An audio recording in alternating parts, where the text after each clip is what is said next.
Panchmahal Halol rural પોલીસે બાસ્કા ગામેથી મોટી માત્રામાં વિદેશી દારૂનો જથ્થો ઝડપી પાડ્યો હતો। બાસ્કા ગામે આવેલ એક ગોડાઉન અને ગાડીમાંથી વિદેશી દારૂ ઝડપાયો। પોલીસે 12 લાખ ઉપરાંતના વિદેશી દારૂ સાથે 14 લાખનો મુદ્દામાલ જપ્ત કર્યો હતો। બાસ્કા નજીક આવેલ ઋષિ ઇન્ડસ્ટ્રીઝના ગોડાઉનમાં રેડ કરી વિદેશી દારૂ ઝડપી પાડ્યો હતો। પોલીસે વિદેશી દારૂના જથ્થા સાથે એક ઇસમની અટકાયત કરી હતી। પોલીસે અન્ય 2 આરોપીઓને વોન્ટેડ જાહેર કર્યા હતા।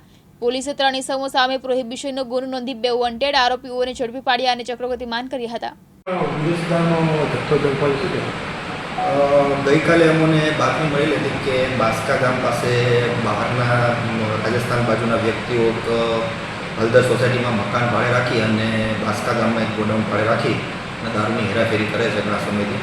જે બાતમી આધારે અલગ અલગ ટીમો બનાવી અને બંને જગ્યાએ રેડ કરેલી તો ઋષિ ઇન્ડસ્ટ્રીઝ કરી અને જે બાસ્કાનો માલિક છે એનો જિજ્ઞેશ જીવનભાઈ પંચાલ એ તેમાંથી અને જે હલદર સોસાયટી પાસે એક અશોક લેલનનું ટેમ્પો હતું તેમાં કુલ 295 પેટી જેટલો દારૂ મળી આવે છે અને કુલ એની કિંમત 12,24,000 જેટલી રૂપિયા કિંમત થાય છે।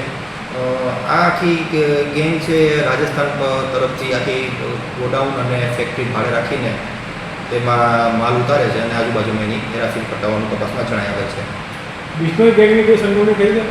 જે આરોપીઓ જે છે એ બિશ્નોઈ ગેંગ સાથે સંકળાયેલા એવું લાગે છે કે રમેશ કુમારામ એક ચાલો રાજસ્થાનનો છે અને ઇન્વેસ્ટિગેશન દરમિયાન બીજો એક રવિન્દ્ર નામના આરોપીનું નામ ખુલેલ છે જેને આની સાથે મકાન માલિક ભાડાથી પ્રોપર્ટી રાખવી હતી।